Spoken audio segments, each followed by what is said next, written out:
Ninja Gaiden has a long and celebrated history, with much of it involving punishing combat and nigh-on impossible boss fights. Dragon Sword once again sees you taking up the fight as legendary ninja Ryu. Of course, this being an action game, the story certainly doesn't take front and center in Dragon Sword. This is well and truly saved for the gameplay. The biggest draw of the game is the way it takes advantage of the touchscreen to control Ryu. Simply holding down the stylus will result in him walking in that direction, tapping will result in a projectile attack, while slashing in various directions on an enemy will have Ryu attack with his sword. For the most part, you've got one-to-one control during combat. Sliding upwards makes Ryu jump, and pressing any of the buttons on the DS will put Ryu into a block mode. Because you hold the DS on its side like a book, you'll end up using one of the shoulder buttons to block, as tapping a face button during the heat of all this combat is really unintuitive, especially considering that you'll have to use the block a lot. Now visually, Dragon Sword is nothing short of stunning on the DS. The environments are varied and detailed, the animation for both Ryu and his numerous enemies is fantastic, and the game moves along at a very steady pace, even when there's lots of stuff going on at once. Actually, the boss fights are probably the most impressive graphical showcase in Dragon Sword. They are big, ugly, and in a technical sense of course, look great, but these fights go far beyond simply looking good. They're a heck of a lot of fun as well. Ninja Gaiden DS is a fun, satisfying, and difficult gaming experience that really needs to be played to be understood.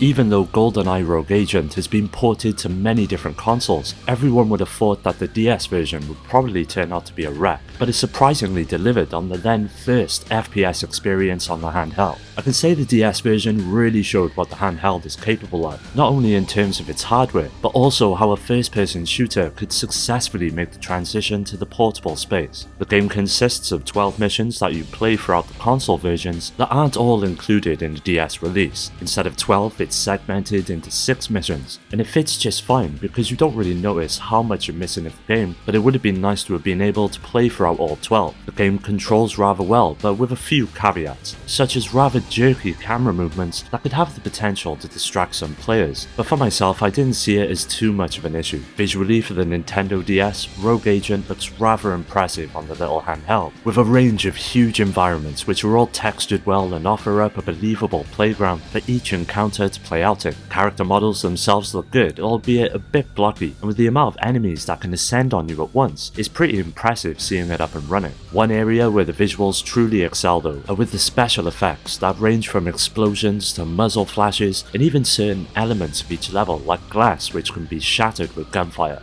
It's impressive to see the game transferred so close to the original, and I'll admit that there's still some first-person shooter fun to be had here, despite the various flaws. If you're looking for the best FPS on the DS, you won't find it with GoldenEye, but it's still worth playing through nonetheless.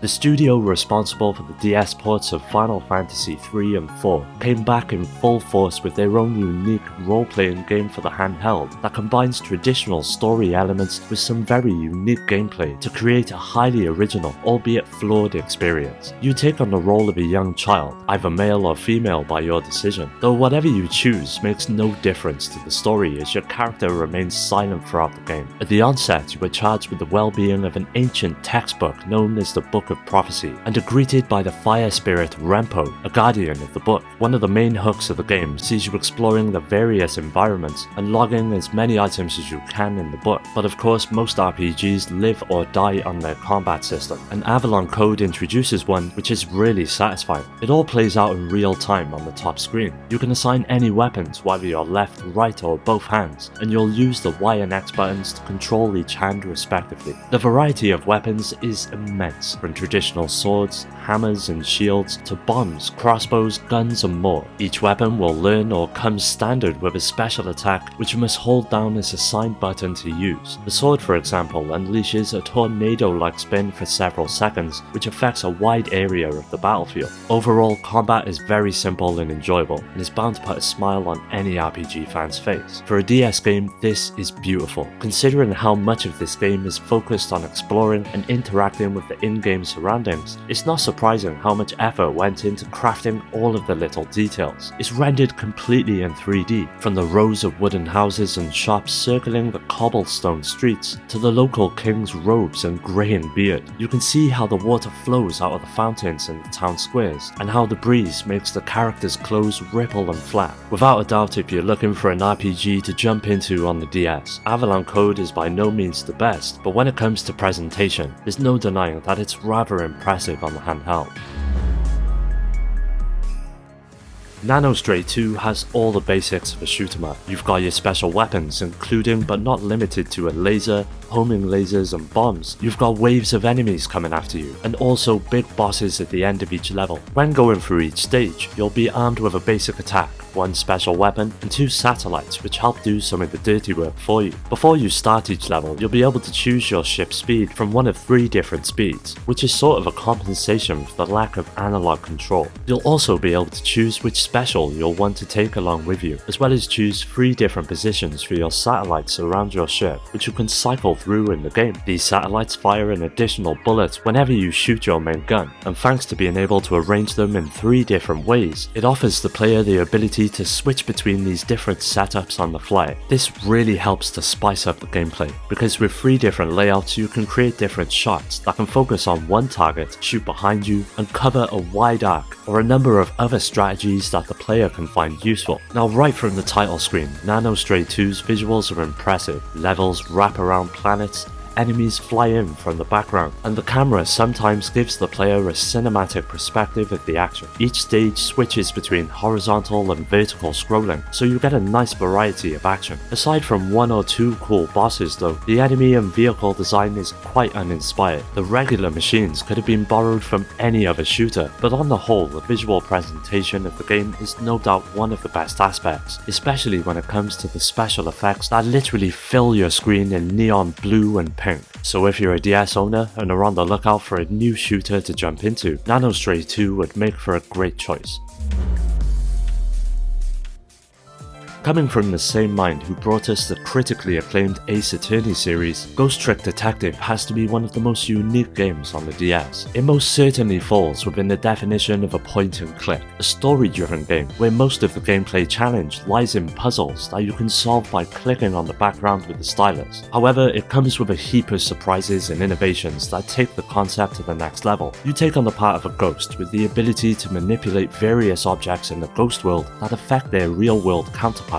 These manipulations are usually quite simple and depend on the object you currently inhabit. For example, pressing the trick button whilst inside a desk lamp might let you swivel it around to light a particular area. The puzzles are fairly simple, but might seem challenging while you are solving them, with just enough hints to lead you to the right solution without guiding you directly to the answers. In the end, the challenge level is very balanced and will actually make you use your brain without forcing you to make huge, frustrating leaps of faith. The result is a series of puzzles that flow very nicely, almost erasing the seam between storyline and gameplay. But if there is one area where Ghost Trick truly shines, it has to be the visuals, which are just absolutely gorgeous. At first, the lower resolution might make you wonder at Capcom's decision in using purely 3D animations on a 2D plane. Once those characters move, however, you'll start realizing exactly how great this game looks. Characters don't simply walk into a scene, they swagger, they dance, they showcase their entire personality throughout their exaggerated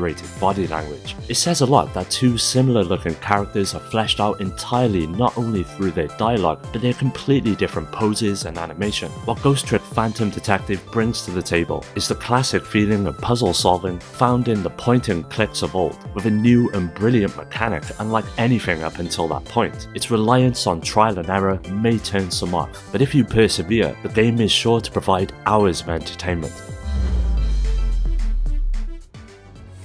Resident Evil was an absolutely revolutionary game for its time and spawned hundreds of clones, but few were ever able to compare. By today's standards, it's puzzling as to why this was, since Resident Evil feels extremely archaic in 2022. The basic concept saw you exploring a creepy and dangerous mansion to uncover clues and items to help you proceed and explore new areas. Across the environments you explore, you'll find yourself confronting dangerous and inhumane creatures, including shambling, flesh-eating zombies, monkeys, skinless and vicious guard dogs, gigantic serpents, and other surprises. Instead of fully polygonal environments, most Resident Evil games use pre-rendered 2D backgrounds, which force the game to use fixed camera angles. This means you can only see what the game wants you to see. It makes for some very stylish cinematic shots and works well most of the time during combat, but it can be a bit unfair as your character is highly vulnerable to off-screen attacks. Of course, you possess a range of options when it comes to dealing with these nasties, from your basic handgun to grenades and rocket launchers that become available over the course of the game. But with ammo so scarce, it's usually a better idea to avoid encounters altogether and save as much ammo as you can for the various boss fights. Now, the visuals in Resident Evil Deadly Silence are as expected, pretty similar to the original on PlayStation, save some few key differences. The background lighting is much brighter, the character models are vastly improved, and many of the animations have been redone. It's definitely an impressive piece of eye candy on the Nintendo DS, and a substantial improvement over the original. It is a high quality port of a high quality title, and it's just as enjoyable as it was today when it first released. Dementium sees you waking up alone in a derelict hospital, where everything is not as it seems. The hallways and rooms are in utter disarray, and blood is splattered on almost everything. You know nothing about how you got here or why. The only thing you know for certain is that you need to escape from this hospital, and soon, because your life depends on it. Scattered throughout the hospital are various enemies, all of them extremely gruesome. They are mutated experiments gone terribly wrong, and you must use the weapons you find throughout the hospital to destroy them and attempt to find your way out of the madness. Now, the game is divided into chapters with a few bosses scattered throughout. The basic premise of the game is to explore the hospital while fending off these enemies and finding clues as to why you were there and trapped within the nightmare. And thankfully, Renegade Kid's engine pulls off this style excellently. The game runs at 60 frames per second and allows for several on-screen enemies at once, with the touchscreen sensitivity also allowing for quick mouse-look movements that never feel too tight or loose. The visual style is also outstanding. The lighting effects and texture work in Dementium the Ward are pretty special when you consider the Nintendo DS capabilities. The flashlight effect might not match what other developers have done on more powerful systems, but it's a believable technique that's pulled off better than anything seen on same level hardware. If it passed you by when it first released, it is well worth seeking out a copy to try it out for yourself. Based on a popular anime series, Mobile Suit Gundam is a game that focuses on one thing, and that is the battles. Just like in the anime series, the battles are fast, and you need to be just as agile to keep up. You have both melee and ranged weapons, as well as a charged up version of both. You can also perform a special combo by hitting the touchscreen after filling up a bar, then finishing a melee combo, which provides a great way to deal with groups of enemies at once. Sure, you can hold down the buttons to perform a slightly more powerful attack, but the fast-paced environment of the game makes it harder to effectively pull those techniques off, as they require a certain amount of timing to be as effective as possible. Without a doubt, Mobile Suit Gundam is one of the most graphically impressive DS games available. Each and every mech is presented with intricate detail that matches that of the anime show, with a range of models making an appearance along with their own specific weaponry. During combat though, the action steals the show, with the frame rate holding a solid 60 throughout. Add to that an abundance of special effects and explosions that light up the screen in style, which lends a real cinematic quality to each encounter. Unfortunately, it's not all sunshine and rainbows, as the camera can have a tendency to whack out every so often, that in all honesty, not all players will be able to stomach. I didn't find it a problem playing through it myself, but there's clearly those that will. Overall, if you're looking for some mech action on the DS, then Mobile Suit Gundam offers up a solid option, regardless of the language barrier, as it's all pretty self-explanatory after some time with the game.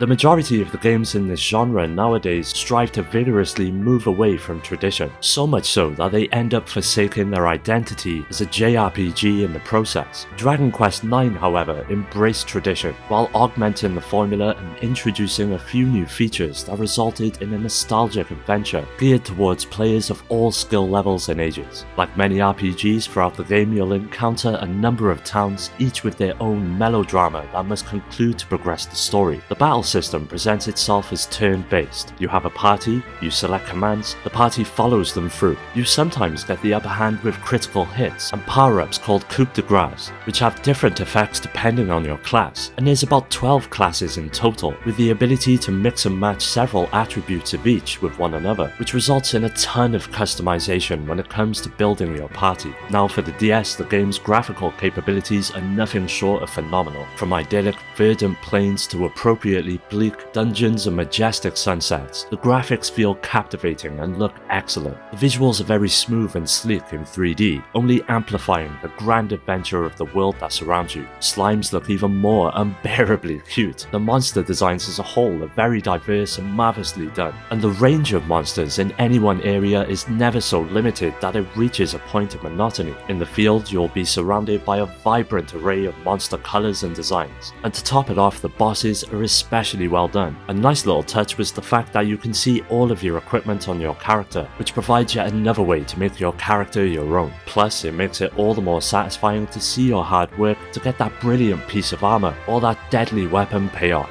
If you're looking for the definitive RPG on the DS, for me, it will always be this gem. Despite the DS's relative lack of power, and as with all handhelds for that matter, there's always going to be those developers that go that extra mile to try and squeeze every ounce of resource the machine offers. This is the case with Cop the Recruit, a game capable of representing a city like New York with its most emblematic locations such as Central Park, and perfectly set throughout each and every one of its streets in the purest Grand Theft Auto style, showing freedom of movement and a real three-dimensional space, which not many teams could boast of having achieved on the Nintendo DS. The game puts you into the role of Miles, a character who is dedicated to illegal racing and whose skill in driving caught the attention of the local police force, who managed to recruit him and turn him into an agent of the City Control Division, a place where he could put his abilities behind the wheel at the service of good and justice. There's a great variety of objectives scattered throughout the game, from infiltrating private parties using stealth to chasing down criminals as you race across the impressive city. As I mentioned, it's a recreation of New York City, through which you're able to explore either on foot or using one of the 30 vehicles included. All of the small visual touches and details result in a city that transmits a good sense of life, with plenty of traffic and a range of people populating the sidewalks. It's incredible seeing it all up and running on the DS, and there's no doubt in my mind that Cop the Recruit was created to show that limits can be exceeded, and in this sense, despite some of its flaws, it more than succeeds. Well, that does it for today's video. Keep an eye out for part 3 as that will be coming up soon, so don't forget to subscribe and hit that bell to get notified about new videos. You can follow me on all of the socials, which are linked below to stay up to date, and also join my growing community on Discord to meet many like-minded gamers to continue the conversation with. I'd like to give a special shout out to my Patreon supporters: Rhino, Skill Jim, Shuden, Richard, Amy, Daniel, Paul, Dio, Omar, Strider, Pierre, Carl, Awesome Jacket Dude, GameCube Galaxy, and Paddy J for their continued support that helps make these videos possible. If you're interested in joining my Discord or supporting the channel through Patreon, you'll find all of these links down below in the description. As always, thanks for taking the time to watch the video. I'll catch you next time.